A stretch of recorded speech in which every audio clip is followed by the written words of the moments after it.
예, 우리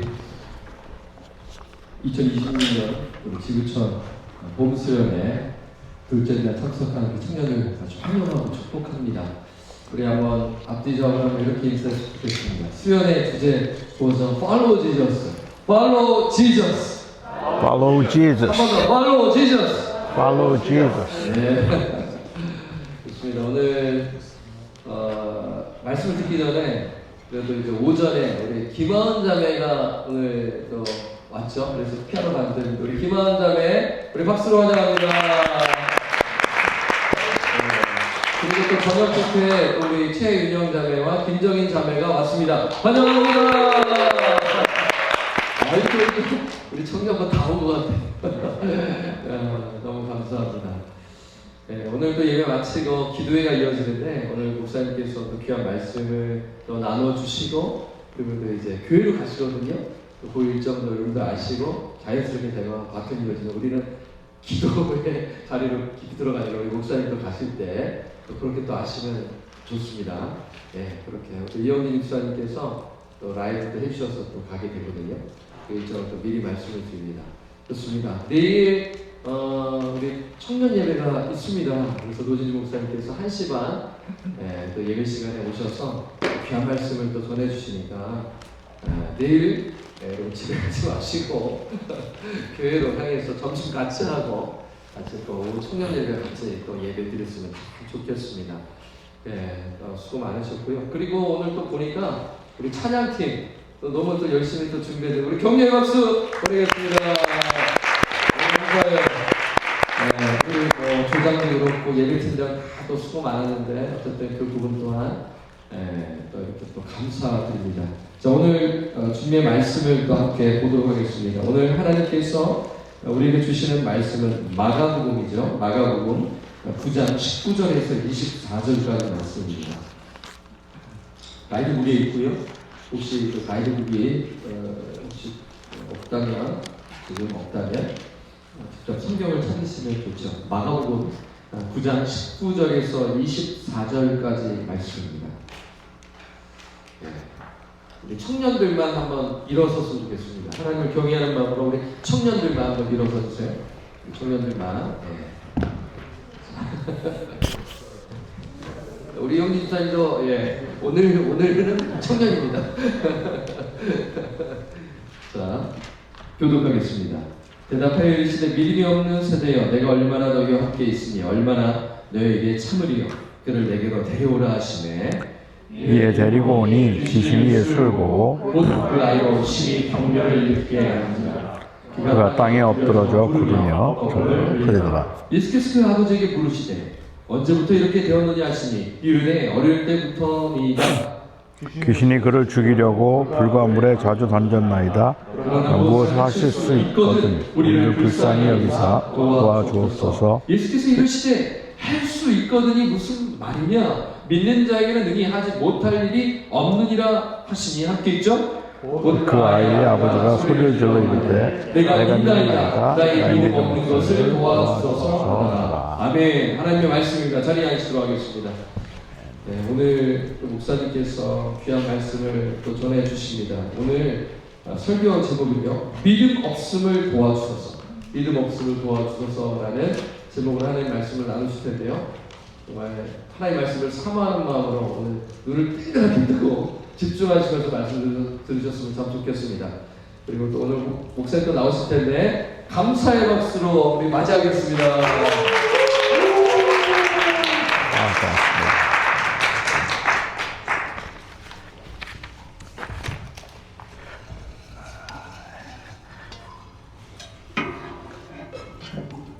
감사합니다. 반갑습니다. 좋습니다. 잘 들리시나요? 네. 오케이. 네. 고맙습니다. 땡큐.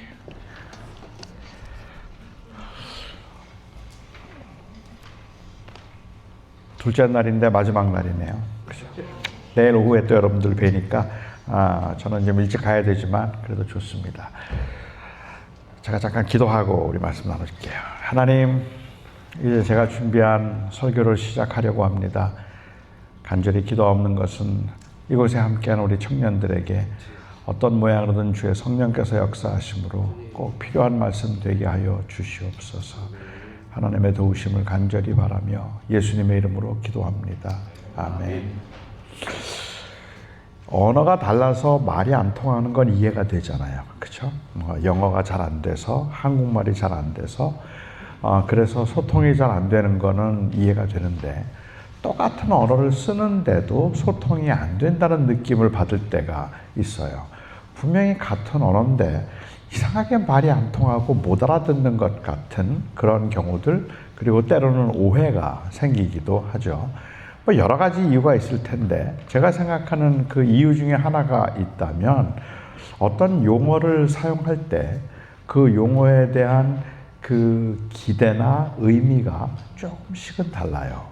그런데 우리는 그게 같다고 생각하고 말을 하기 때문에 때로는 소통이 잘 안 될지도, 그런 경우도 많겠다 하는 생각을 하죠. 뭐 예를 들어서 사랑한다라고 이야기를 하면 사랑이라는 그 의미, 아니면 사랑한다면 어떤 모습이어야 되는가라는 그 기대가 조금씩은 다르기 때문에 나는 틀림없이 그 사람을 사랑하는데 상대방은 그게 사랑이 아니라고 생각을 하는 경우도 있지 않습니까? 그러니까 우리는 그 용어가 똑같은 의미인지 똑같은 기대인지를 생각해 봐야 되는데, 한 단어도 사실은 그 의미나 아니면 그 기대가 굉장히 다르다는 것을 인정하는 게 어쩌면 우리는 중요하겠죠. 교회에서 제일 많이 사용하는 말이 있다면 난 믿음이라고 생각해요. 그러니까 믿음이란 말을 교회에서 굉장히 많이 사용하고 있는데 그 믿음에 대한 이해, 믿음에 대한 기대가 조금씩은 다르기 때문에 상당히 혼란스럽다라는 생각이 들고, 사실 성경에서는 믿음을 다양하게 사용하고 있음에도 불구하고 우리는 너무 한 가지 의미로만 사용을 하다 보니까 오해가 좀 많지 않을까라는 생각을 좀 하게 됩니다. 그냥 믿기만 해. 나는 왜 이렇게 믿음이 없을까요? 어떻게 하면 제가 믿음을 가질 수 있을까요? 믿음으로 기도하면 무슨 일인지 다 된다. 우리 믿음으로 삽시다. 생각해보면 그게 무슨 말이지? 믿음으로 산다는 건 무슨 말이지? 믿기만 하면 된다? 뭘 믿는데? 이런 질문들이 굉장히 많이 생기거든요.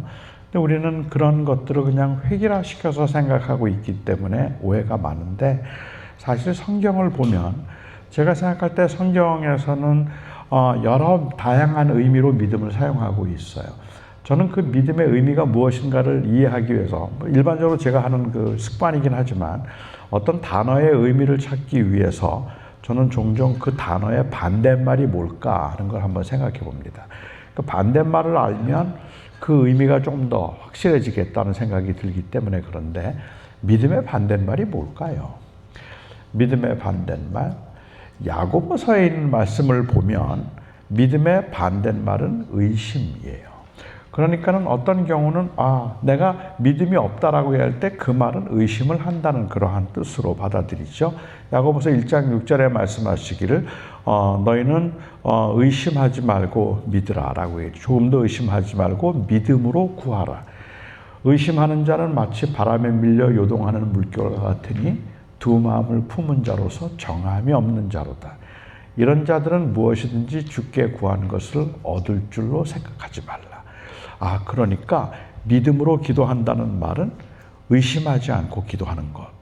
그러면 의심하지 않고 기도한다는 말은 반드시 될 것이라는 일종의 확신을 의미하는 것처럼 이해가 되는 거죠. 그런데 우리는 기도하다 보면 자꾸만 의심이 생기잖아요. 그런데 믿음으로 기도하면 다 되는데 의심해서 안 된다고 생각하면 여기서 말하는 믿음은 일종의 정신통일이 돼요. 된다, 될 것이다, 반드시 되게 해 주실 줄 믿습니다. 이 믿음으로 구하면 다 되는데, 그런데 중간에 의심하면 안 된단 말이에요. 어제 한국은 난리가 났지만 여기 계신 자매들이 오늘 기도하는 거예요. 주님, BTS의 한 명과 결혼하게 해 주시옵소서. 한 명과 결혼하게 해 주실 줄 믿습니다. 주님, 해 주실 줄 저는 확실하게 믿습니다. 그런데 기도하다 보면 안 될 것 같은데, 그러면 안 되는 거고, 아니야, 될 거야. 그러면 반드시 될 것이라고 생각하면 이런 믿음은 정신통일인데, 그런데 야고보서에서는 그 말씀을 하신 게 아니었거든요. 야고보 사도가 말하고 있는 그 배경을 보면 오직 믿음으로 구하고 조금도 의심하지 말라고 얘기를 했지만, 내가 구하는 것은 반드시 될 것이라는 일종의 확신을 의미하지 않았어요. 이 야고보 사도가 말했던 것은, 왜냐하면 그 야고보서는 사실은 고난 중에 있는 사람들에게 말하신 말씀이에요. 그 고난 중에 있으면서 고난을 당하면 사람들이 혼란스러워지잖아요. 내가 왜 이런 일을 당해야 되지? 내가 뭘 잘못했을까? 아니면 왜 나는 착하게 살려고 애를 썼는데 악한 사람들은 다 잘 되는데 왜 선한 사람들은 힘들게 살아야 될까? 뭐 이런 질문들이 생기기도 하고, 도대체 이럴 땐 난 어떻게 해야 되나라는 그런 의문도 생기죠. 그럴 때 야고보서 1장 5절을 보면 그렇게 이 고난을 당하거든 하나님 앞에 지혜를 구하라. 뭘 구해야 될지가 이미 결정됐어요. 하나님 앞에 지혜를 구하는데, 그런데 지혜를 구할 때 조금도 의심하지 말고 믿음으로 구하라 라고 얘기를 해요. 그러면 여기에서 조금도 의심하지 말라는 건 뭘 의심하지 말라는 말씀입니까? 14절, 15절 넘어가서 보면 하나님의 선하심을 의심하지 말라는 거죠. 내가 구한 건 반드시 될 것이라는 믿음이 아니라 하나님의 선하심을 의심하지 말라. 우리는 사실은 살아가면서 믿음 생활을 하면서 제가 이해할 때 믿음은 의심이라는 것이 그렇게 나쁜 게 아니라고 생각하는 건, 때로는 의심은 우리들이 연약함을 보여주는 모습이기도 하지만 필요한 것들이기도 하다고 생각해요. 그러니까 믿음이라는 것이 그냥 맹목적이고 무조건 된다 하거나 아니면은 안 믿어지는 걸 믿는다고 말하는 것, 이거는 좀 너무 어색하기 이를 데 없는 거잖아요. 그런데 우리는 의심하면 무조건 그게 죄라고 생각하는 경향이 있는 거죠. 한 번은 예수님께서 오병이어의 기적을 베푸셨어요. 보리떡 5개를 가지고 5,000명을 먹이시는 거예요. 이 놀라운 그 기적을 베푸셨을 때, 그때 그 기적을 보면서 제일 백성들 전부 다 충격받았죠. 너무 충격을 받아서 그들은 예수님을 왕으로 삼고 싶어 했어요. 모세가 광야에서 만나를 먹였는데, 그런데 이 분이 우리에게 광야에서 떡을 먹이셨으니 이가 메시아가 분명하다라고 생각하고 왕을 만들려고 했죠. 그래서 주님께서 그것을 피하셨습니다. 피하시면서 제자들을 먼저 호수를 건너가라고 하셨는데, 그런데 이 제자들이 사실은 다른 군중들도 충격을 받았겠지만, 저는 이 제자들이 제일 충격을 받았을 것 같아요. 자기 손에서 떡이 늘어나는 걸 봤잖아요, 지금. 이걸 경험했다면 누구라도 굉장히 흥분할 것 같은 거예요. 주고 났는데 없었는데 또 생기고, 주고 났는데 또 생기고, 계속해서 그걸 봤다면 얼마나 흥분했겠습니까? 아마 배를 타고 호수를 건너가면서 그 얘기만 했을 거예요. 어떻게 그런 일이 가능하지? 이거 어떻게 된 거지? 그분 누구야? 뭐 이런 생각을 했겠죠. 그런데 갑자기 바람이 불기 시작하고 태풍이 일기 시작해요. 그런 기적을 경험했어도 태풍이 일기 시작하고 바람이 불기 시작하고 막 물결이 일어나니까 겁을 먹는 거예요. 이건 누구나 다 그렇죠. 겁을 먹고는 전부 다 거의 그 일에만 몰입을 해서 죽을 것 같으니까 막 쩔쩔매고 있는 거예요. 멀리서 예수님께서 그 모습을 보셨어요. 영안으로 보셨겠죠. 그 제자들이 힘들어하는 걸 보시고 주님께서 물 위를 걸어서 오셨어요. 물 위를 걸어서 그 제자들에게 오셨는데, 그런데 그 제자들을 구하기 위해서 오신 주님께서 이 마가복음의 기록을 보면 예수님이 He was passing by, 지나가려 하셨다라고 얘기를 해요. 저는 이게 잘 이해가 안 돼요. 구하러 오셨으면 바로 오시지 않고 왜 지나가려고 하셨을까요? Why was He passing by? 왜 지나가려고 하셨을까? 제가 생각할 때는 겁을 주기 위해서 아닐까라는 생각을 하는 거예요. 겁을 주기 위해서가 아닐까. 귀신은요, 똑바로 볼 때보다 옆으로 볼 때 무서워요. 그러니까 바로 오는 것보다 지나가다가 쓱 쳐다보면 너무 무서운 거예요. 그래서 제자들이 놀랬겠죠. 그래서 유령이다라고 소리를 질렀어요. 그래서 유령이다라고 소리를 지르니까 주님께서 바로 가셨어요. 그리고는 그들에게 말씀하시기를 내니 두려워하지 말라라고 말씀하셨고, 내니까 두려워하지 말라는 말씀을 듣자마자 베드로가 말하죠. 만일 주님이시거든 나로 명하여 이 물 위를 걸어오라 하소서 이야기를 해요. 주님이시여든 나를 명하여 이 물 위를 걸어오라 하소서. 이때 주님께서 뭐라고 말씀하시는 게 정당한 대답이었을까요? 제가 생각할 때 만약에 베드로가 그렇게 말했다면 저는 주님께서 베드로에게 까불지 마, 그렇게 말씀하셨어야 된다고 생각해요. 네가 뭔데 물 위를 어떻게 걸어요? 그런데 주님께서 베드로에게 걸어오라고 하셨어요.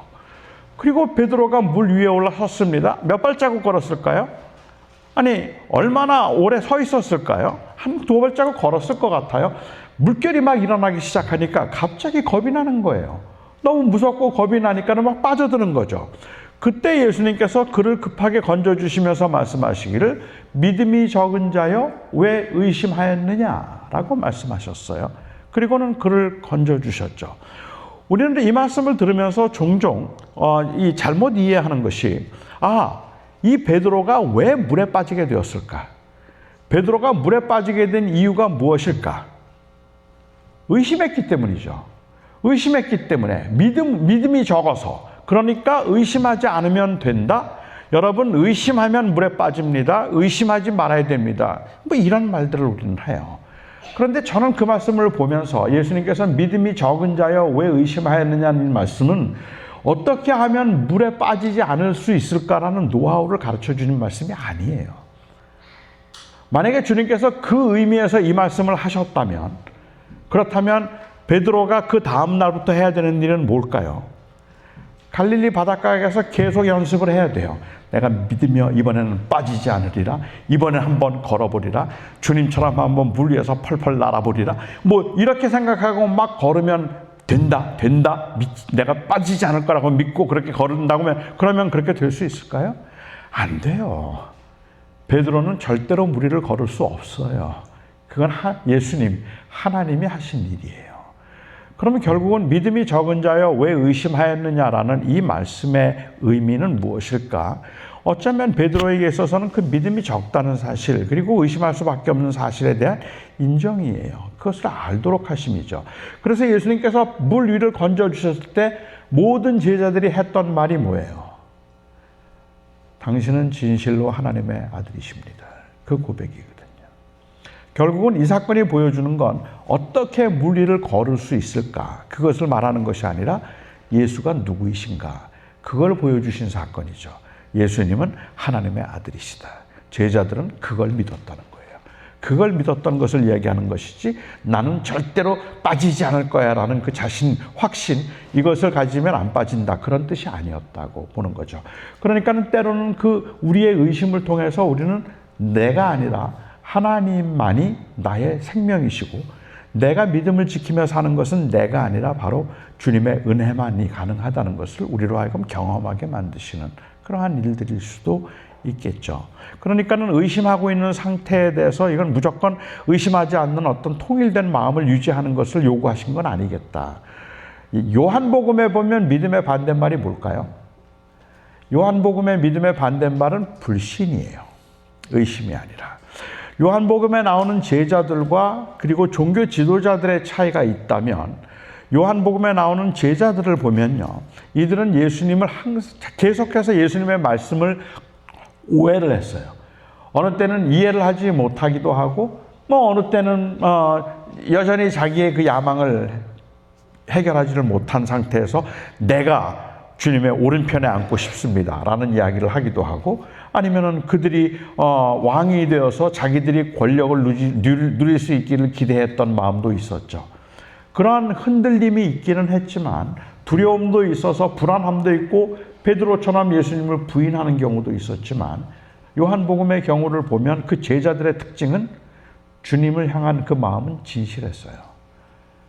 그들은 진심으로 주님을 따르고 싶었는데 안 됐을 뿐이에요. 그 약함 때문에. 그런 반면에 종교 지도자들은 어땠을까? 예수님이 정말로 메시아일까? 아닐까? 이거는 세례 요한도 물었던 질문이죠. 그런데 그 질문을 처음에 가졌을지 모르지만 그들의 그 마음의 상태는 예수님이 누구인가, 정말로 하나님의 아들인가 하는 것을 퀘스트하고 있는 상태가 아니라, 오히려 그 질문들은 자기들의 믿지 않는 것을 보여주는 것이었어요. 예수님이 설명하면 할수록 그들은 점점 마음이 완악해지는 거죠.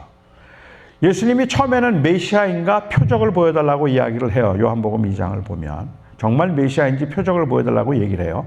예수님이 메시아인 것을 보여주신 가장 확실한 표적이 요한복음에 뭘까요? 죽었던 나사로를 살리신 거예요.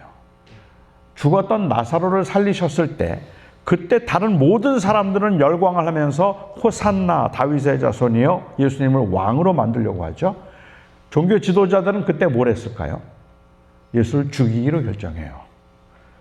그러니까 결국은 그들의 마음은 예수가 메시아일까 하는 이 질문이 아니라 예수는 메시아가 아니어야 한다요. 즉 그들의 불신을 보여주는 것은 적어도 종교인으로서 자기의 기득권을 위협하거나 아니면 기득권을 침해한다면 그런 메시아는 필요 없다고 생각을 하는 거죠. 그런 상태를 요한복음에 보면 불신이다라고 이야기를 해요. 그러니까 똑같은 질문을 하는데 하나님 보여줘봐. 그러면 내가 믿을게. 라는 이 질문은 정당한 질문이지만 하나님을 보여달라는 이 질문이 어떤 사람들에게는 불신을 위한 질문이고 어떤 사람에게는 믿기 위한 질문이기도 해요. 그 차이는 굉장히 다른 거죠. 요한복음은 그 차이를 강조해요. 갈라디아서나 로마서를 보면 믿음의 반대말이 뭘까요? 갈라디아서에 보면 믿음의 반대말이 행위예요. 자기의 의나 자기의 노력으로 구원을 받는 것이 아니라 오직 그 은혜로 구원을 받는 것이기 때문에 믿음으로라고 하죠. 그러니까 내 혈통이나 내 믿음의 경력이나 아니 내 신앙생활의 경력이나 아니면은 내 행위가 아니라 오직 믿음으로만 의롭게 된다. 오직 믿음으로만 의롭게 된다고 이야기를 할 때 이 말이 강조하고 있는 것은 결국은 누구도 자기의 것을 자랑하지 못하게 하기 위함이에요. 내가 구원받은 것은 전적으로 하나님의 은혜입니다. 내 노력이 아닙니다. 내 공로가 아닙니다. 그것을 말하기 위함이죠. 그런데 정말로 애석하게도 오늘날 제가 볼 때 교회의 문제가 뭐냐 하면 현재 개신교회의 문제는 이 믿음을 또 다른 하나의 행위로 만든 거예요. 또 다른 하나의 행위로 만든 거죠. 사람들은 내가 믿었기 때문에 하나님 앞에 섰을 때 그 믿음을 보고 하나님께서 나를 의롭다고 부르신다고 그렇게 생각해요. 아니에요. 하나님은 우리의 믿음을 보고 우리를 의롭다고 부르시는 게 아니에요. 갑자기 이단 같은가요? 하나님이 우리를 보시고 마지막 날 우리를 의롭다고 그렇게 받아주시는 것은 나의 믿음이 아니라 내가 믿는 예수 그리스도의 순종 때문이에요. 그러니까 그리스도의 순종을 보고 주님은 나를 믿는다고, 나를 의롭다고 부르신 것이지 내 믿음을 보고 나를 의롭다고 부르신 게 아니거든요. 아브라함을 하나님께서 그 믿음으로 의롭다함을 받았다라고 얘기를 하는데 아브라함이 그냥 그 믿음으로 의롭다함을 받았다는 것은 단순히 믿는다는 그의 마음의 상태가 아니라 그가 자기의 후손으로부터 나오는 씨앗을 통해서 하나님이 자손을 번성케 하실 것이라는 것을 믿었다는 거예요. 그 믿음으로 구원을 받는 거죠. 그런데 우리는 믿음이 마치 또 다른 하나의 행위처럼 자꾸만 자랑을 하고 믿음으로 구원을 받는데 당신 믿어요? 난 믿는데. 그러니까 나는 의롭고 당신은 믿음이 없기 때문에 당신은 구원을 못 받는다. 뭐 그렇게 이야기하는 것 같은 느낌이죠. 믿음은 우리를 의롭게 만드는 조금 복잡한 말이긴 하지만 실제적인 원인이 아니라 이것은 수단적인 원인이에요. 믿음은 그냥 it's only instrument. It's not a real cause. 진짜 real cause는 뭐냐면 obedience of Christ죠. 그리고 이 믿음은 인스트루먼트죠. 제가 이렇게 한번 예를 들어서 얘기를 해볼까요? 내가 죽을 병에 걸렸어요. 난 이제 곧 죽어요. 아무도 현대의학으로는 못 고치는 거예요. 그런데 NIH에서 어떤 분이 저를 찾아왔어요. 찾아와서 지금 이게 NIH에서 임상이 끝나지는 않았는데 그리고 FDA에서 아직까지 인정이 되지는 않았지만 이 약을 먹으면 삽니다. 이거 진짜 살릴 수 있는 약이에요. 그렇게 약을 나한테 주는 거예요. 근데 이상하게 그게 믿어지더라고요. 그래서 제가 그 약을 먹었어요. 그런데 진짜 살았어요. 사람들이 깜짝 놀래요. 아니 목사님 죽는다 그랬잖아.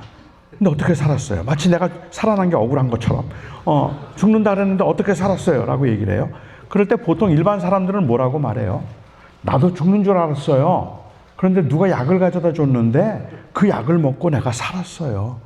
그 약을 먹고 살았어요. 그게 정상 아닌가요? 그렇게 말해야 되는 거잖아요. 그런데 요즘 교인들의 모습은 어떤 모습인가 하면, 아니, 목사님, 죽는다 그랬잖아. 근데 어떻게 살았어요? 누가 약을 갖고 왔더라고? 내가 먹었지. 내가 먹고 살았다니까. 아니, 약이 아무리 좋으면 뭐해? 저 인간들은 안 먹고 다 죽잖아. 근데 나는 먹었거든. 자기가 먹었다는 거 자랑하느라고. 약이 살렸습니다라는 말을 안 해요. 약이 살린 거죠.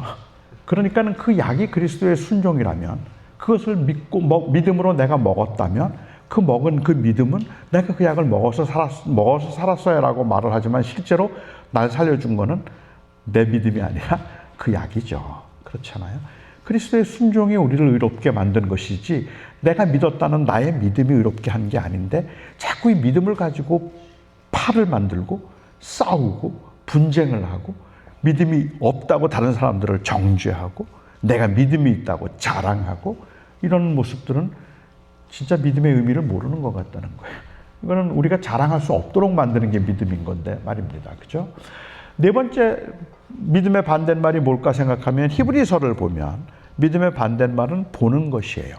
보는 것. 믿음은 바라는 것들의 실상이요 보이지 않는 것들의 증거니라. 그러니까 어떤 현상이나 혹은 어떤 그 이성적인 결과에 의해서가 아니라 그 약속을 신뢰하는 것, 그것을 가리켜서 믿음이라고 부르고 있는 것이죠. 그러니까는 여기에 상황이나 환경이나 아니면은 논리로 생각해 볼 때는 아닌 것 같지만, 그것을 초월해서 약속을 믿는 것을 믿음이라고 부르는 거잖아요. 그러니까 그 경우에 있어서 믿음의 반대말은 눈에 보이는 것이라고 말할 수도 있을 것 같아요. 청년들이 가끔 저한테 얘기를 해요. 목사님, 저는 다른 건 다 괜찮은데요, 동정녀 탄생은 못 믿겠어요. 그래요. 그 동정녀 탄생은 못 믿겠다는 이 청년들에게 제가 하는 대답은, 그래, 나도 못 믿겠는데. 저도 못 믿겠어요. 저도 안 믿어져요. 저도 안 믿어져요. 그러니까 보통 일반적으로 사람들이 생각하는 믿는다는 말의 의미가 이성적으로 설명할 수 있는 것이라는 의미라고 말한다면, 그렇다면 이성적으로 설명이 안 되는 것들이 너무 많아요. 그런데도 저는 그것을 믿는다고 말할 때는 나는 그게 설명이 된다, 그 뜻이 아니라 나는 그게 설명이 안 되지만 나는 그 약속을 붙들기로 했다 하는 그러한 의미라고 보아야 되겠죠. 그러니까 여전히 나는 설명이 안 되는 상황인 거예요. 여전히 나는 그것을 찾아가고 있는 과정이죠. 그걸 어떻게, 동정녀 탄생을 어떻게 설명할 수 있겠어요? 그게 안 되죠. 아니, 예수님이 물 위를 걸은 것을 어떻게 합리적으로 설명해 줄 수가 있겠어요? 과학적으로. 안 되죠. 그런데 우리는 그걸 믿는다고 이야기를 하면, 우리가 종종 오해하는 것은, 이 말은, 우리가 믿는다는 말의 의미는 그러니까 anti-rational 하다는 뜻이 아니에요. 우리는 그런 거, 이성적인 거, 이런 거 하나도 중요하지 않습니다. 우리는 무조건 믿습니다. 이런 반이성적인 것, 반지성적인 것을 믿음이라고 이야기하는 것이 아니라, 우리가 생각하는 믿음이라는 것은, 약속을 믿는다는 말은 반지성적인 것을 의미하는 것이 아니라 사실은 transrational한 거예요. 초이성적인 거죠. 그러니까 우리는 초지성적인 것이다 라고 얘기할 수 있을 것 같아요. 따라서 우리는 무조건 비과학적인 것을 우리는 믿는 사람들이 아니라, 우리는 과학을 믿지만 그러나 과학으로 설명할 수 없는 그 영역에서 나는 그것을 믿음으로 뛰어넘어 보겠다는, 그런데 뛰어넘게 만드는 그 근거는 무엇인가 하면 약속이에요. 상황이 아닌, 이성적 논리가 아닌 약속을 따라 사는 게 믿음이다.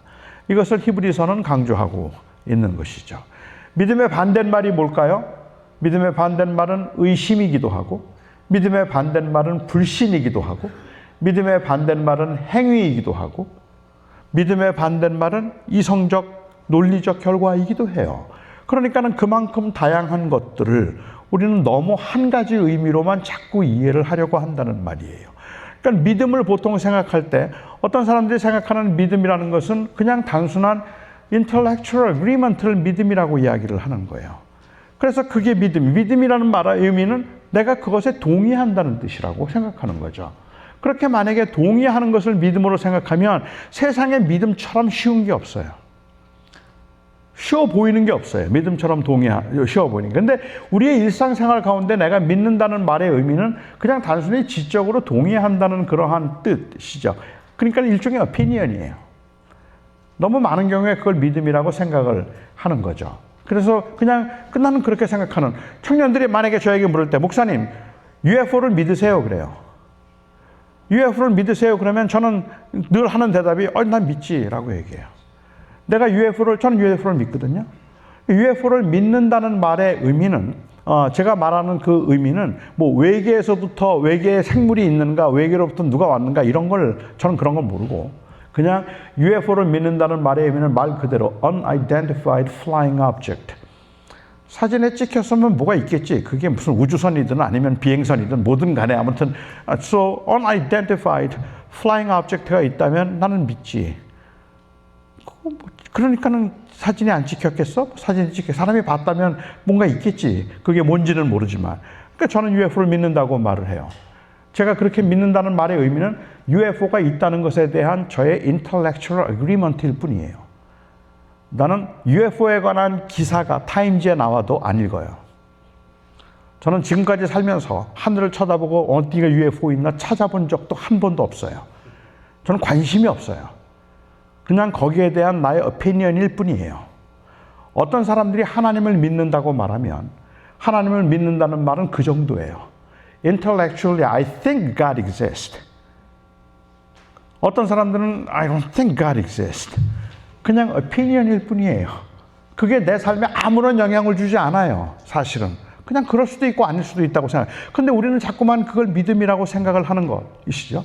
우리는 자꾸만 그런 의미에서 자꾸 사람들에게서 그러한 그 intellectually 그냥 agree를 받아내는 것, 그게 마치 믿음이라고 생각하고 그게 마치 구원이라고 생각한다고 이야기하는 거예요. 그러다 보니까는 이 믿음이 너무 가벼운 것이 되어버렸고 너무 슈퍼피셜한 것이 되어버렸다라고 나는 그렇게 생각하는 거죠. 사람들을 찾아가서 전도하면서 그러잖아요. 전도하면서 당신은 죄인인 것을 아십니까? 그 질문 제일 먼저 하죠. 당신을 위해서 예수님께서 돌아가셨습니다. 그걸 믿으십니까? 그 질문을 그 다음에 하겠죠. 그러니까 당신이 죄인이십니까? 당신이 죄인인 것을 아십니까? 라는 이 질문을 이야기할 때도 우리는 성경이 말하는 의미에서 이 질문을 하고 있는 게 아니라 당신이 죄인인 것을 인정하십니까? 라는 이 말을 전도 잘하는 사람들은 어떤 사람들인가 하면 기분 나쁘지 않게 듣게 만드는 사람들이에요. 죄인인 것을 인정하는데 기분 나쁘지 않게 듣도록 하는 거죠. 사람이 살다 보면 솔직히 안 그래요? 살다 보면 거짓말도 좀 하고 남이 좋은 거 보면 저 갖고 싶다 그런 마음 들잖아요. 사람들은 다 그렇죠. 저는 그래요. 선생님도 그렇죠. 예, 나도 그런 마음이 생기죠. 그러니까 우리 다 죄인이에요, right? 예, 그렇죠. 그런데 예수님께서 우리의 죄를 위해서 죽으셨어요. 이거 믿기만 하면 구원을 받아요. Do you believe? 글쎄요, 잘 모르겠는데 just say yes. 그러면 천국 간다니까. 이건 믿자의 본전이에요. just say yes. 이거 믿으면 그냥 구원 받아요. say yes. 예, 좋은 거니까. 믿자의 본전이니까. 예, 믿어요. 형제님, 저와 기도하실까요? 하나님, 오늘도 이 영혼을 구원해 주시고 예수 그리스도를 주라고 고백하는 이 믿음을 주셔서 감사합니다. 이제 죽어도 천국 갈 수 있어요. 이게 믿음이라고 생각하는 거죠. 그런데 우리가 성경에서 우리가 죄인이라는 말을 할 때는 단순히 그런 의미가 아니에요. 저는 제가 고등학교 2학년 때 예수님을 영접하고 목사가 되겠다고 헌신했어요. 고등학교 2학년 때 목사가 되겠다고 헌신했는데 우리 부모님은 교회를 안 다니시는 분들이거든. 그래서 제가 저희 아버지에게 전도를 좀 해야 되겠다는 생각을 당시에 했어요. 그래서 아버지에게 전도하기 위해서 한 3개월은 기도한 것 같아요. 3개월 동안 기도를 하고 그 다음에 이제 아버지에게 제가 전도를 하는데 제가 전도를 할 줄 모르니까 저희 아버지에게 제일 먼저 했던 말이 아버지 저하고 같이 교회 다니시면 좋겠어요 그랬어요. 그때 저희 아버님이 한마디로 필요 없다. 난 교회 같은 거 필요 없다. 너나 다녀라 그래요.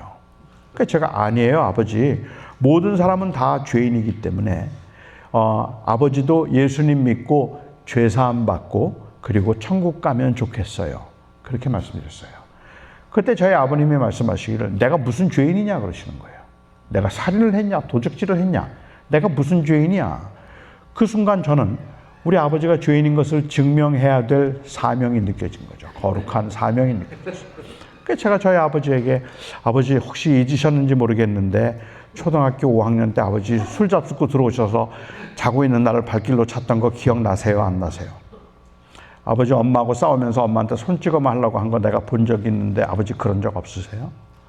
아버지는 살면서 정말 남의 물건 욕심낸 적도 없고 거짓말 한 번도 안 하셨어요? 저는 그날 저희 아버지에게 무지 맞았습니다. 세상에 이렇게 무례한 자식이 어디에 있어요? 아버지가 죄인인 것을 증명하기 위해서 제가 5학년 때 약주 잡숫고 발길로 찬 것까지 이야기하고 있는 그런 모습이 얼마나 무례해요. 근데 오늘날 전도가 좀 그렇게 보이는 그런 경향이 있잖아요. 성경에서 모든 사람들이 죄인입니다라는 것은 캔디를 훔쳐 먹었죠. 거짓말한 적 있죠. 그 얘기가 아니거든요. 물론 그건 죄의 결과예요. 죄의 결과로 우리는 그렇게 살아요. 하지만 당신은 죄인입니다라고 성경이 말할 때 그 의미는 당신은 거짓말을 한 적이 있습니다. 그 뜻이 아니에요. 제가 이해하는 바로는 굉장히 시리어스하죠. 성경이 말하고 있는 그 죄인입니다라는 말의 의미는 You are eternally doomed. You are hopeless. 그게 죄인이라는 말이에요. 그래서 그 죄인임을 증명하기 위해서 성경이 사용하는 증거는 죽음이에요. 그 죽음이 들어왔다는 것은 인간이 죄인이라는 뜻이라는 말이죠. 당신은 죄인입니다라는 말은 그런 의미에서 성경이 말할 때는 It doesn't matter what college you went. It doesn't matter what gorgeous house you live in. It doesn't matter how much you make a year. You're hopeless, you know. You're doomed. 그게 죄인이라는 뜻이에요. 그것을 뭐로 증명해요? 죽음이에요. 사람이 죽는다는 것은 그냥 다 체념하고 사니까 그렇지만 사실은 인간은 뭘 해도 소망이 없는 거예요. 그렇지 않아요? 그게 소망이 되겠습니까? 그게 무슨 의미가, 열심히 살고 좋은 집에 산다는 게 무슨 의미가 있겠어요? 제가 한 고등학생을 만나서 부모님이 저보고 상담을 좀 해달라 해서 그 고등학생을 만났는데 그 고등학생이 그래요. 자기의 꿈이 있대요. 자기는 게임만 하다가 대학교 필요 없고 게임만 하다가 40살에 죽는 게 꿈이래요. 제가 그 친구에게 뭐라고 얘기를 해야 될까요? 부모님이 얘기하는 것처럼 그래도 좋은 대학 가서 좋은 집 살고 좋은 집에 살고 맛있는 거 마음대로 먹고 그렇게 건강하게 100살까지 그렇게 살 수 있으면 그러면 얼마나 여행도 막 다니고 얼마나 좋아. 이 아이의 대답 딱 한마디예요. I don't want it. I am most happy only when I play game. 나는 게임할 때만 행복하대요. 그래서 40살까지 게임만 하다가 그냥 매일 샌드위치만 줘도 좋대요. 게임만 하다가 40살에 죽으면 그러면 자기는 그게 소원이 없겠다 이렇게 얘기를 해요. 너무 패시미스틱하죠. 근데 but that's life. 좋은 데 가면 뭐해요? 좋은 집에 살면 뭐해요? 그 상태가 죄인의 상태예요. You are hopeless. 그런데 예수님께서 우리를 위해서 죽으셨습니다. 이 말을 바꿔서 얘기하면 인간에게 줄 수 있는 유일한 그 불행한 인간에게 줄 수 있는 유일한 객관적인 그 이 조건은 다시 사는 것밖에 없어요. 라이프밖에 없는 거예요. 죽음 앞에. 그렇잖아요. 그런데 예수님이 그걸 해결해 주셨다는 거죠. 그것이 바로 복음인데 우리는 자꾸만 사람들에게 just say yes. Then you'll have eternal life. You believe that you're a sinner. You admit that you're a sinner, right? Yeah. Okay. So God loves you. So Jesus died for you. He forgave your sin. And then He died to forgive your sin. Do you believe? It's free. You know? Just say yes. You'll have eternal life. Yeah. Good. Not bad. Congratulations. 이게 믿음이라고 생각하고 복음이라고 생각하니까 이게 얼마나 가벼우냐는 말이에요. 성경은 그런 말이 아닌데. 그렇죠? 그런데 우리는 자꾸만 지적인 동의만을 자꾸 찾아내려고 하는 것. 전도하면서 자꾸만 그걸 찾아내려고 하는 거죠. 심지어는 그래서 죽어가는 마지막 사람에게도 자꾸만 그 질문을 통해서 예스라고 말하면 그게 구원을 받는데 그것만 제발 해주기를 바라는 그러한 마음을 가지고 하기도 하고, 아니면은 굉장히 중증 그 정신 지체를 가지고 있는 뭐 형제들이나 자매들이나 전도를 하면서나 아니면은 이 치매를 하는 분에게나 전도를 하면서 자꾸만 말도 안 되는 것 같은 그런 엉뚱한 의리멘트를 찾아내려고 하는 경우들이 있는 거예요. 그런 질문을 자꾸만 유도를 하면서 예수님이 저를 위해서 죽으셨어요. 그냥 고개만 끄덕이세요. 끄덕이세요. 그냥 그분은 그게 무슨 말인지도 모르는데 그냥 너무 피곤해서 그냥 끄덕였더니 아멘, 오늘 구원 받았습니다. 뭐 이런 식이면 이게 무슨 의미가 있느냐는 거예요. 그렇잖아요. 두 번째로 사람들이 생각하는 믿음이라는 것은 동의일 뿐만 아니라 일종의 확신이에요.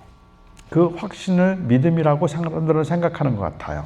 뭐 그건 필요하지만, 그런데 이 확신이라는 것은 제가 생각하기에는 이건 믿음의 문제, 신뢰의 문제라기보다는 오히려 퍼스펙티브의 문제다라고 그렇게 생각을 해요.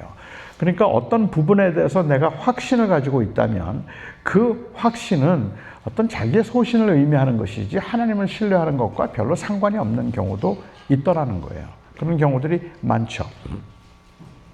저는 이제 목회를 오랫동안 하고, 그리고 2018년에 이제 목회 현장에서 나와서 이제 목회를 하지 않게 됐는데, 목회를 하지 않으면서 제가 좀 불편하고 힘들었던 것 중에 하나가 뭐냐 하면, 저는 학교에도 오래 있었고 그리고 또 목회도 오래 했으니까 이사를 갈 때 제일 힘든 것 중에 하나가 이 책이에요.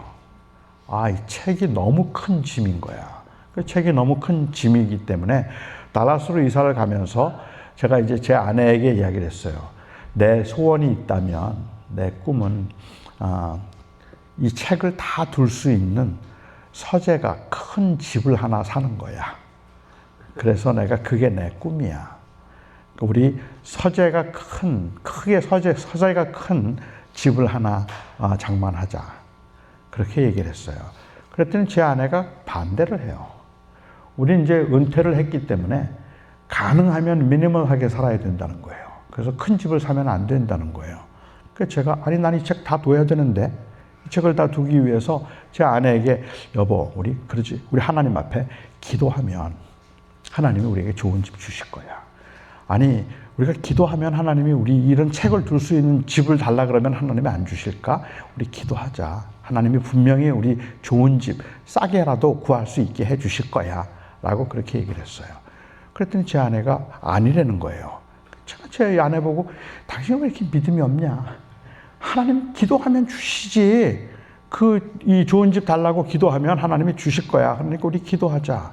그랬더니 제 아내가 이야기하기를 자기 생각에는 그 책을 그렇게 가지고 다니지 말고 후배들에게 나누어 주자는 거예요. 다른 학생들에게 나누어 주고, 그리고 다른 학생들이 읽을 찬스가 더 높다는 거죠. 그래서 학생들한테 나누어 주자 그래요. 제가 켄터키에 살 때인데 나누어 주자 그래요. 그러면서 저한테 하는 이야기가, 우리 큰 집 사서 이 책을 다 두는 것보다 저는 이제 그 책이 다 제 방에 다 있어서 뺑 둘러서 책들이 있어서 그 안에 있는 걸 저는 정말 좋거든요. 편안하고 좋은데, 제 아내가 자기가 지금까지 30몇 년 동안 살면서 한 번도 그 책이 있는 걸 못 봤다는 거예요. 한 번도 그 책이 있는 거 보지도 않았는데, 읽지도 않는 책을 그걸 왜 그렇게 거기에 두고 있느냐. 차라리 학생들 나누어 주자는 거예요. 아니, 그걸 아까운데 어떻게 나눠주냐 했더니 그게 하나님이 기뻐하시는 일이라는 거예요. 그래서 제가 서던에 있는 한국 학생들을 불렀어요. 그리고 원하는 대로 책을 가져가라고, 제가 어떤 리밋도 안 주고 그냥 가져가고 싶은 대로 다 가져가라 그랬더니 정말로 학생들이 트럭을 갖고 왔어요. 밴을 갖고 와서 거기에다가 막 10박스, 20박스씩 막 실어갖고 가는 거예요. 그 책을 다 가져갔어요. 그리고 제가 텍사스로 이사를 가서 사우스웨스턴 학생들을 또 불렀어요. 원하는 대로 책을 가져가 보라 했더니 진짜 몇 박스를 또 다 가져갔어요. 지금도 책이 많아요. 그런데도 지금도 책은 여전히 짐이지만, 그런데 제가 제 아내에게 나 이 책을 다 둘 수 있는 큰 방을 달라고 기도하면, 큰 집을 달라고 기도하면 하나님이 주실 거야. 이게 믿음으로 하나님이 주신, 당신은 왜 이렇게 믿음이 없어? 그렇게 얘기할 때 제 아내가 저에게 했던 말이, 여보, 당신 왜 이렇게 믿음이 없어? 하나님이 기뻐하시는 건 이 책 다 혼자 가지고 있는 게 아니라 나눠주는 게 하나님이 기뻐하시는 거야. 그게 믿음이지. 그걸 왜 이렇게 못 믿어? 라고 얘기를 해요. 자, 여러분들이 보시기엔 누구 믿음이 더 좋아요? 하나님은 큰 집을 주실 거야 라고 믿는 제 믿음이 더 좋아요? 하나님이 기뻐하시는 것은 책을 후배들에게 나눠주는 거야 라는 그 믿음이 더 좋아요. 결국 그거는 관점의 문제예요. 그렇죠? 제 아내가 더 믿음이 좋다고 생각하는 분들이 더 많을 것 같은데, 그런데 그런 관점의 문제죠. 우리는 종종 믿음이라는 것을 내가 가지고 있는 욕심을 합리화시키기 위해서 믿음이라는 말을 쓰는데, 그 확신은 때로는 굉장히 무모한 것들인 경우들이 너무 많죠. 정말 하나님을 믿는다는 말의 의미는 하나님은 반드시 주실 거야, 하나님은 그렇게 해 주실 거라고 나는 믿어, 뭐 이런 믿음을 이야기하는 것이 아니라, 믿음은 신뢰함을 의미하는 거죠. 그 하나님을 얼마나 트러스트할 수 있는가 하는 것이거든요. 그러니까 오늘날 믿음의 상태를 보면 저는 그런 생각이 들어요. 조금 오래된 그런 예화긴 하지만 줄을 잡고 있어요. 근데 지금 이 줄을 내가 붙잡고 있는데, 이거는 재산의 줄이고 명예의 줄이고 돈줄이고, 이거는 내가 좋은 좋은 학교를 가서 좋은 커리어의 그런 그 줄이라고 해볼까요? 누군가 저를 찾아와서 얘기해요. 그 줄은 위험합니다. 그 줄은 곧 끊어집니다. 만약에 그 줄이 끊어지고 나면 그러면 떨어집니다. 이 줄은 오래가지 않아요. 그러면서 새 줄을 주는 거예요. 이 줄을 잡으세요. 이 줄을 잡으면 영원히 살 수 있어요. 그 줄은 끊어지지만 이 줄은 끊어지지 않습니다. 그런데 요즘 믿는다는 그러한 그 말로 교회의 모습은 뭔가 하면, 나는 저 줄이 생명의 줄인 줄 믿습니다. 이 줄은 끊어질 거라고 나도 압니다. 이 줄은 곧 끊어질 것이고, 이 재물과 그리고 이 명예와 이 커리어는 곧 끊어질 것이라서 이거는 나에게 소망이 없고, 저 줄만이 생명의 줄이고 저게 바로 나를 구원해 주는 줄을 나는 분명히 믿습니다. 나는 저 줄이 나를 살릴 수 있다고 나는 믿습니다. 아멘. 그런데 이 줄만 잡고 있는 거예요. 그리고 계속 고개를 끄덕이고 있는, 저 줄이 살려주는 줄입니다. 그런데 우리는 그걸 믿음이라고 부르는 거죠. 믿음이라는 말은 저 줄이 생명의 줄입니다라는 말을 신뢰할 수 있어서 내가 지금까지 의존하고 있던 것들을 놓고 그것을 붙잡는 거잖아요. 그런데 지금까지 의존하는 거 꼭 붙잡고 저 줄을 그냥 고개만 끄덕이고 있는 걸 믿음이라고 부르면, 그러면 너무 많은 크리스천들이, 주님을 따른다는 크리스천들이 다 나미널한 사람들이 되는 거죠. 이름만 그런 거예요. 사실은 그게 아무런 위로도 안 되고 힘도 안 되는 그러한 경우들이 생기지 않을까 하는 것이죠. 한 번은 예수님 앞에 이 간질 증상을 보이던, 귀신이 들어가서 간질 증상을 보였던 한 아이 때문에 힘들어하던 아버지가 오셨어요. 모든 간질병자는 귀신이 들렸다는 뜻이 아니에요. 근데 귀신이 들어가면 어떤 경우에는 그게 귀를 못 듣게, 안 들게 만들기도 하고, 어떤 사람들은 앞을 못 보게도 하고, 여러 가지 현상들을 일으키는데, 귀신이 들어가면, 그러니까 모든 증상을 보이는 건 귀신 때문은 아니에요. 하지만 귀신이 들어갔기 때문에 이 아이는 간질 증상을 보였어요. 자꾸 쓰러지고 넘어지는 거예요. 아버지는 그것 때문에 너무 괴로웠어요. 그래서 이 아이를 고쳐주기 위해서 아마 별걸 다 해왔을 것 같아요. 그러다가 예수님이 그 동네에 오셨다는 이야기를 듣고, 그리고 이 아버지가 이 예수님에게로 이제 아이를 데리고 왔는데, 그날 예수님이 안 계셨어요, 그 자리에. 제자들에게 이야기를 했죠. 우리 아들이 이렇게 힘든데 우리 아들 좀 고쳐주세요 라고 이야기를 했습니다. 제자들이 기도했을 거예요. 기도했는데 귀신이 안 나갔어요. 그러니까 막 소란스러운 상황이었죠.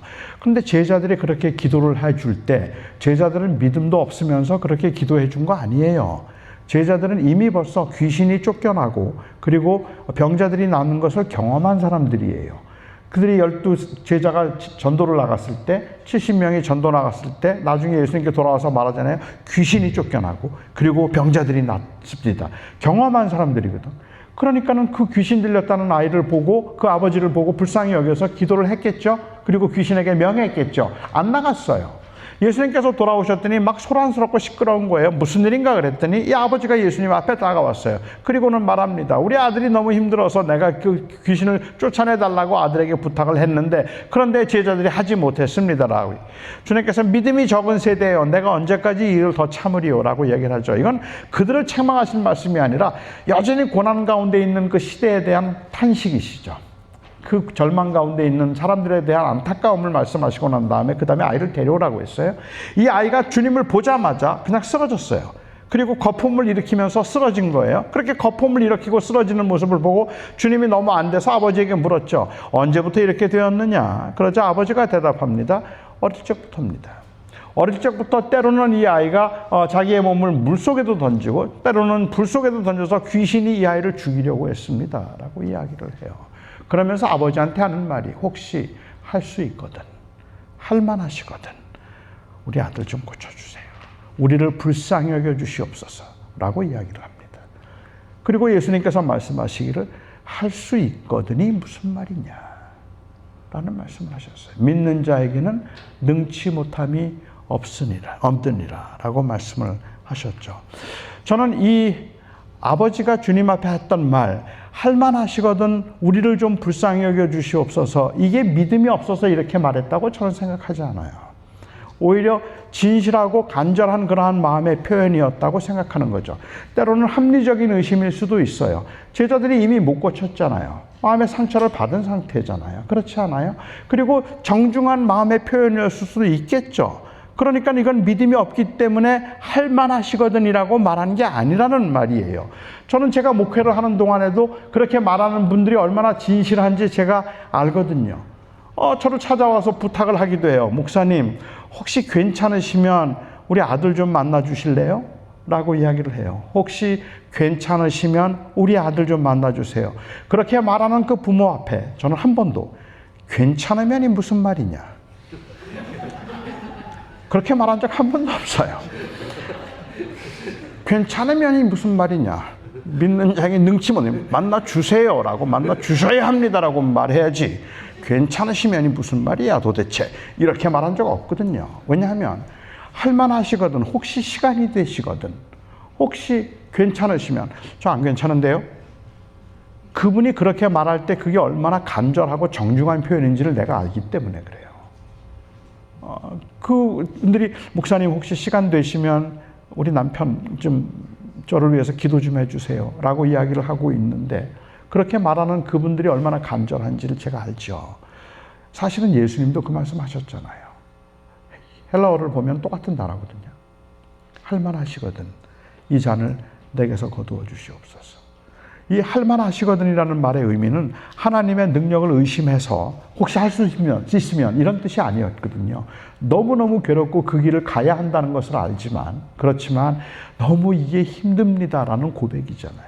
하나님께 저주를 받고 있는, 버림을 받는 그 장면이 너무 힘듭니다 하는 그것을 주님께서 말씀하실 때 할만하시거든 이 잔을 내게서 거두시옵소서라고 얘기했지, 혹시나 이거 안 가도 돼요? 뭐 이런 걸 묻고 있는 건 아니잖아요. 그렇잖아요. 그러니까 아버지의 마음도 할만하시거든 이라고 이야기를 할 수 있거든, 무엇이든지 하실 수 있거든 이라는 말의 의미는 얼마나 간절한가를 얘기하는 거죠. 그런데 예수님께서 할 수 있거든이 무슨 말이야?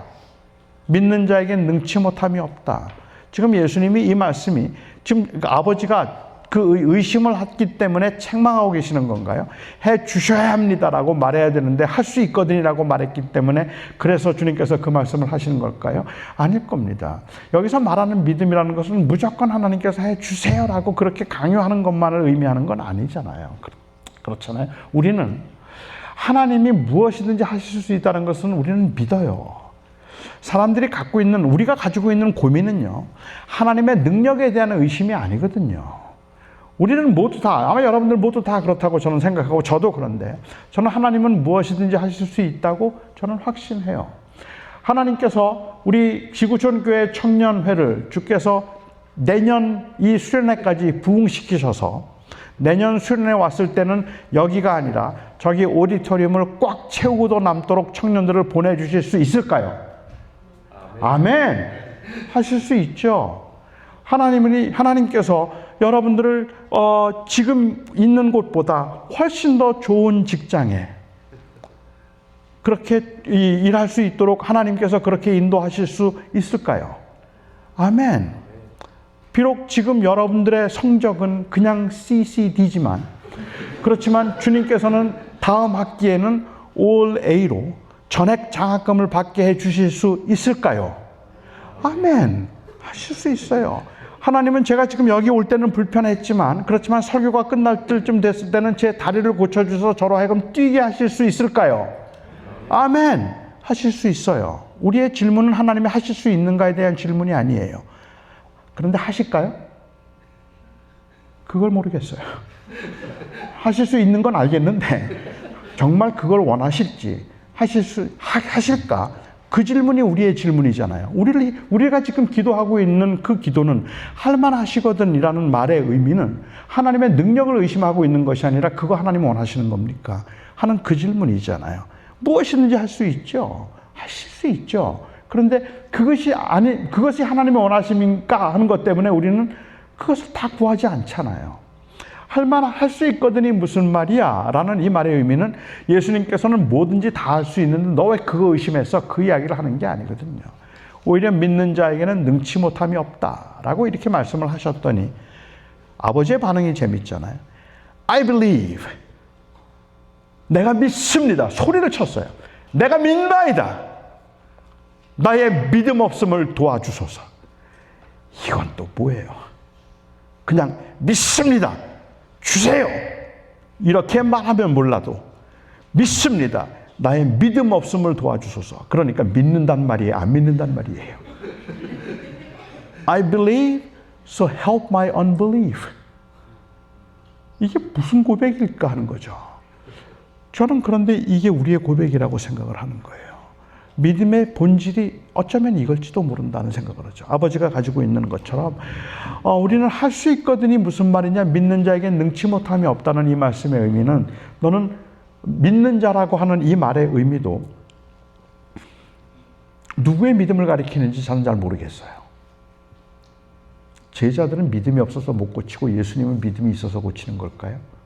아니면 그 아버지가 제자들에게 나왔을 때는 믿음이 없었지만 예수님에게는 믿음이 생겨서 이제 고쳐주신 걸까요? 누구의 믿음? 어떤 믿음?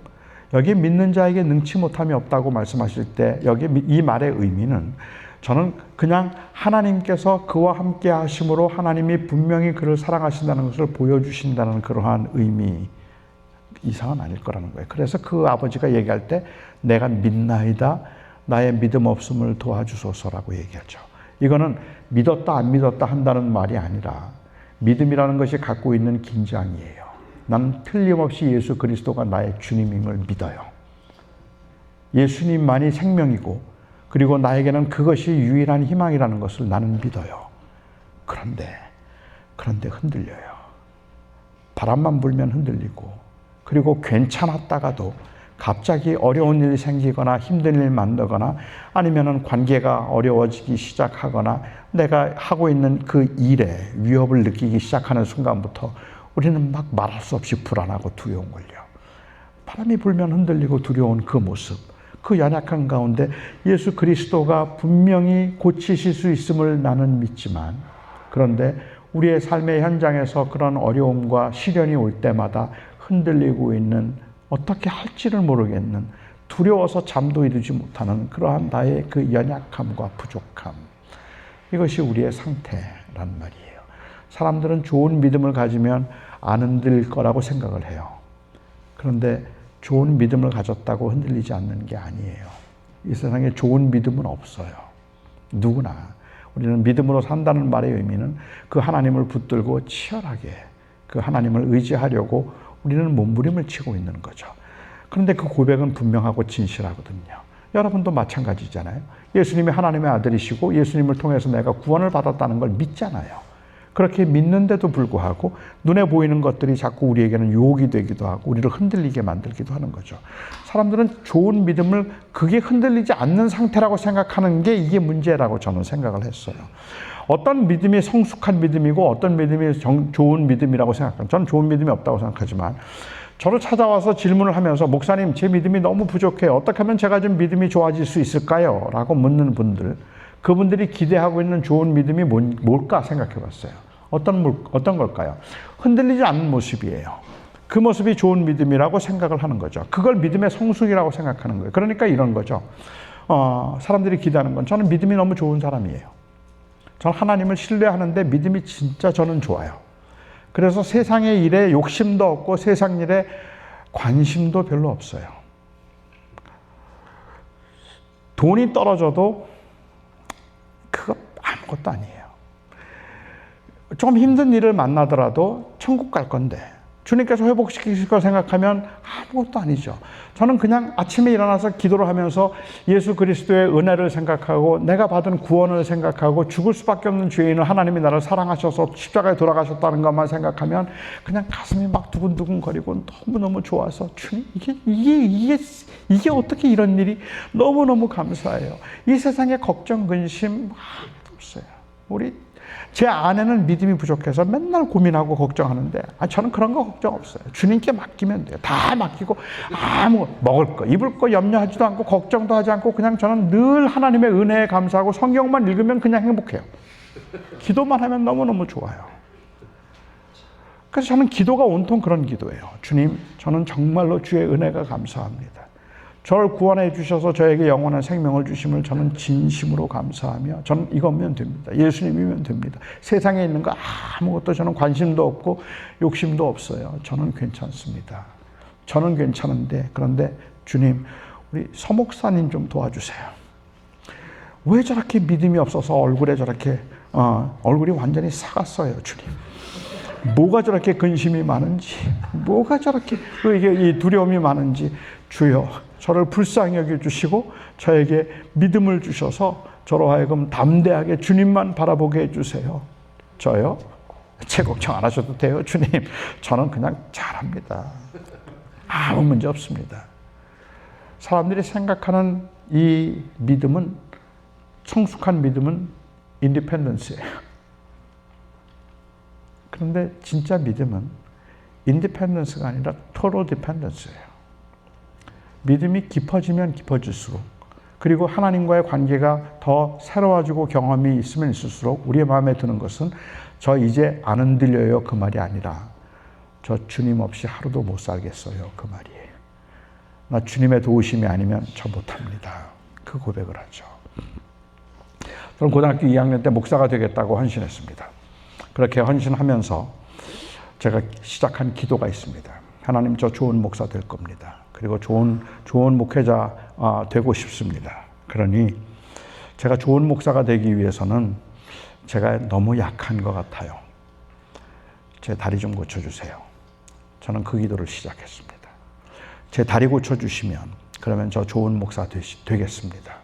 저는 제가 다리가 불편하다는 것이 저에게는 약점이라고 생각했고 약함이라고 생각했고 이 약함 때문에 나는 온전하게 주를 섬기지도 못하고 그리고 행복할 수 없다고 생각했기 때문에 저는 어릴 적부터 강하고 싶었거든요. 굉장히 저는 강하고 싶었기 때문에 그 강함에 대한 열망이 너무 커서 열심히 공부했어요. 그게 강함이라고 생각했으니까. 남들이 하는 운동 안 한 거 없어요. 다 했어요. 다 했어요. 도저히 할 수 없는 운동인데도 저희 어머님이 저를 강하게 만들기 위해서 저는 도저히 할 수 없는 건데 그래도 트라이 해봤던 것 중에 스케이트도 타봤어요. 안 돼요, 절대로. 그런데도 해보고 싶었어요. 그걸 디디고 일어서려고 얼마나 노력을 했던지 뭐든지 다 해보고 싶으면 강하고 싶어서.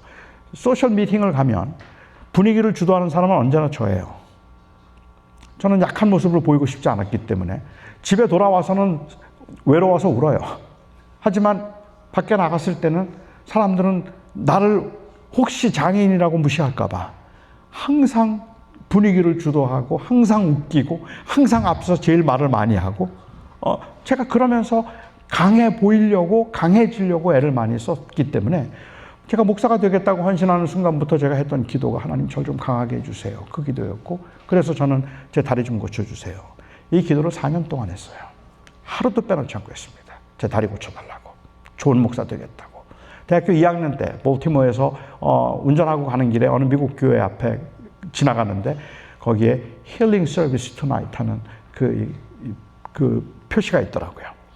그래서 제가 그 광고를 보고 저기 가서 기도를 좀 받아야 되겠구나 하는 생각을 하고 그날 대학교 2학년 때 제가 그 교회를 갔습니다. 한 30명쯤 모여 있었어요. 다 할머니 할아버지였고, 그리고 목사님들이 5명이 이 앞에 의자를 놓고 앉아 있었는데 한 명씩 나오면 손을 얹고 기도를 해주는 거예요. 제 차례가 되어서 제가 나갔는데 한 목사님이 제 머리에 손을 얹고 기도를 해주는데 정말 정성을 다해서 기도를 해주는데 그게 얼마나 좋았는지 몰라요. 너무 은혜스러웠어요. 저는 정말 마음에 큰 위로를 받은 거예요. 왜냐하면 그 전까지 저는 이 한국의 안수 집회, 신유 집회 갔다가 상처받은 경우들이 좀 많았거든요. 한국 교회 집회를 갔는데 너무 시끄러워요, 우선은. 너무 시끄럽기도 하고 너무 매니플레이티브해요.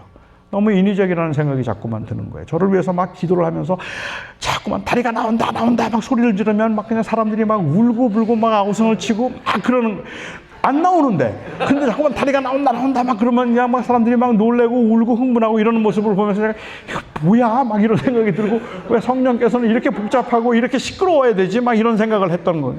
그래서 그게 싫었는데 다시 내가 그런데 안 간다고 했는데 그날 그 안수 기도회는 너무 조용하게 저를 위해서 최선을 다해서 기도해 주는 게 너무 좋았어요.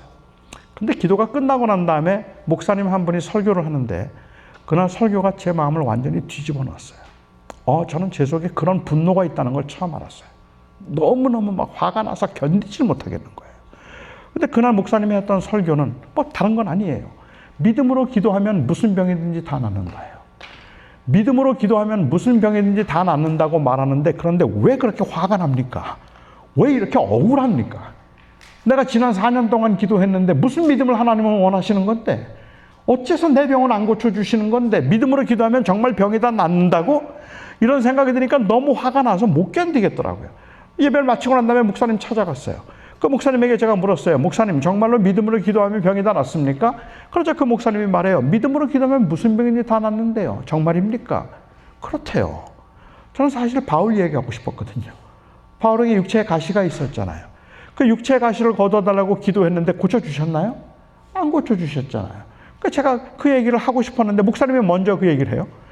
바울에게 육체의 가시가 있었지. 그렇습니다.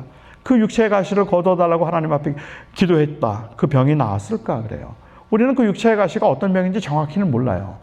바울은 어떤 사람들은 그게 암질이었다고 말하고, 어떤 사람은 그게 간질이었다고 말하고, 어떤 사람은 그게 이 바울은 등이 굉장히 많이 굽었던 곱치였다고 그 클레멘트는 증언을 해요. 그러니까 등이 많이 굽은 곱치였다고 이야기를 하고, 그거 아니더라도 사실 생각해보면 40에 하나 감한매를 5번 맞았다 그랬잖아요.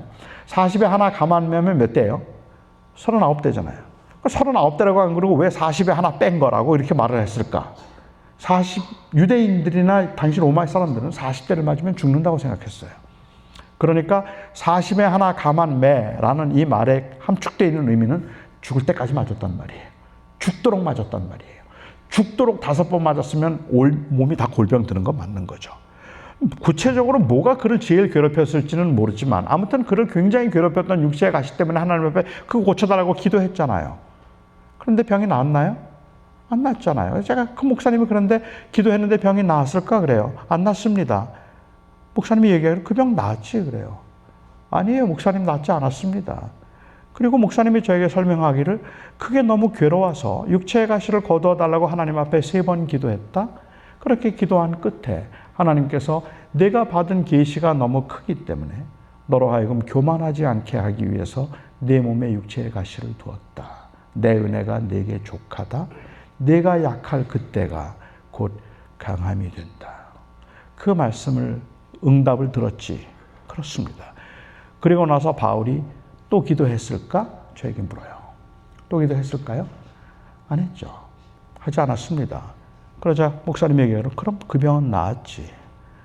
이제 그것은 더 이상은 병이 아니라 하나님이 그를 사용하기 위한 은사이지. 그날 제 병이 나았어요. 4년 동안 했던 기도를 멈춘 날이에요. 저는 그 약함이 목회하는 데 방해가 될 거라고 생각했는데 약함을 통해서 강함이 나타나기 위함이라면, 그러니까 저는 계속해서 했던 기도가 Lord, make me strong. 절 좀 강하게 해주세요. 이 거친 세상에서 저 강하지 않으면 못 살아요. make me strong. 그렇게 기도를 했고 그날 주님께서 저에게 깨닫게 해주셨던 것은 I'm not gonna make you strong. 난 널 강하게 하지 않을 거야 하는 것이었어요. 난 널 강하게 하지 않을까. I'm not gonna make you strong, but I will be your strength. 그런데 내가 너의 강함이 되어줄 거야. 너 이제 나 없이는 못 살아. 그게 주님께서 저에게 깨닫게 해주셨던 답이었죠. 그날 제 병이 나았습니다. 그리고 기도가 멈춘 날입니다. 제 약함을 통해서 오히려 이 약함 때문에 그 주님을 더 의지하게 되고 주님을 더 붙들게 될 수 있다면, 그렇다면 그 약함을 통해서라도 주를 바라보게 만드는 그 제 장애는 하나님이 저를 하나님 앞에 낮추도록 하기 위한 수단이라면 그건 은사죠. 그건 재앙이나 고난이 아니라 그건 은사다라고 받아들일 수 있었던 것 같아요. 물론 여전히 저는 석연치 않은 부분은 있었죠. 바울은 받은 계시가 너무 커서 교만할까 봐 주셨는데 저는 계시를 받은 적이 없어요. 그런데 왜 육체의 가시를 두셨을까?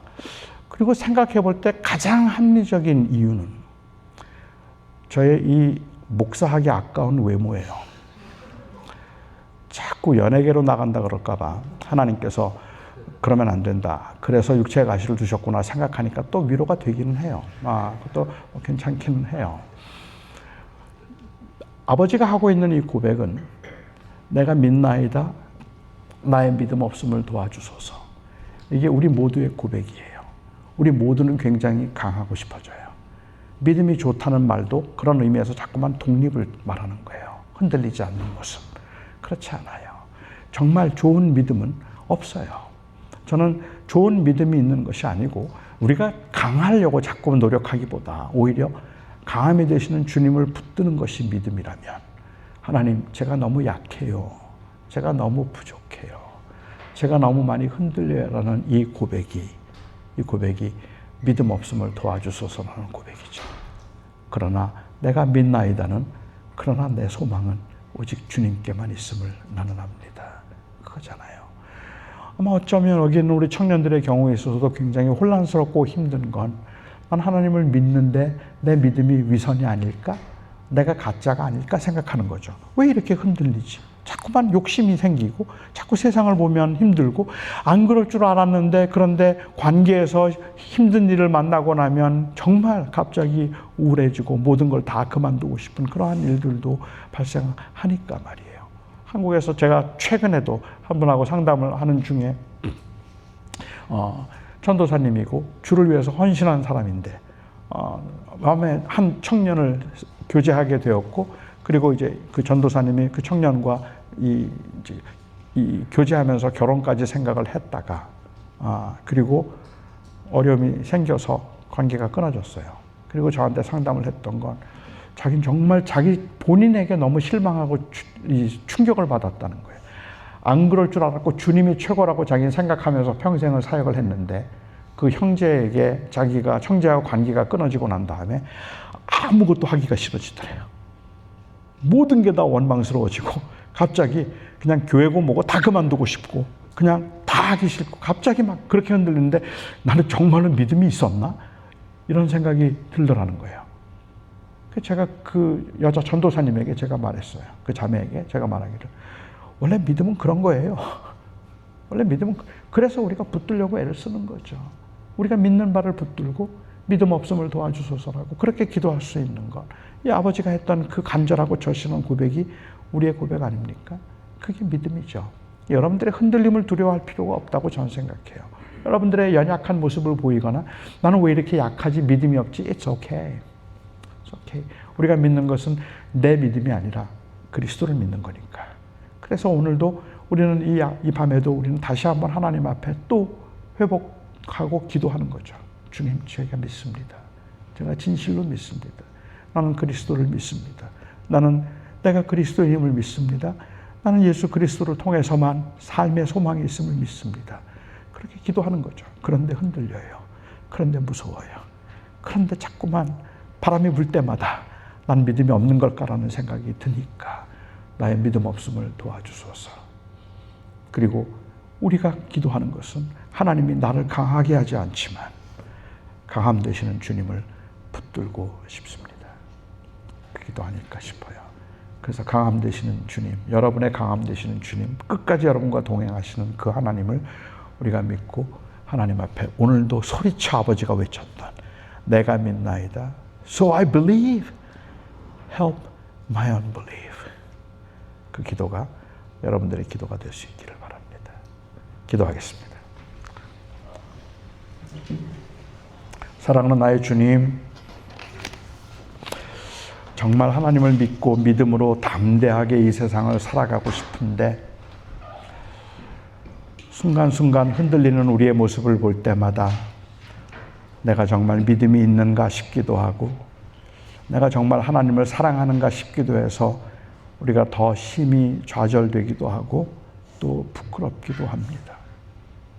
우리는 그동안 정말 오랫동안 절 좀 강하게 해달라고 기도했는데 내 건강의 문제를 해결해 주시고 내 직장의 문제를 해결해 주시고 학업의 문제를 해결해 주시고 가정의 문제를 해결해 주셔서 내가 강하기를 그렇게 기도했는데 하나님이 내 기도를 하나도 들어주지 않으시고 여전히 연약하고 여전히 보잘것없어 보이는 모습으로 살아가게 하심에 우리는 때로는 좌절하고 원망했지만 그 따스한 주님께서 우리를 강하게 하기보다 우리의 강함이 되기를 원하셔서 너는 나 없이는 못 산다고 우리를 부르시고 찾으셨던 주님, 오늘 이 밤이 그 주님을 다시 찾아가는 밤이 되기를 소망합니다.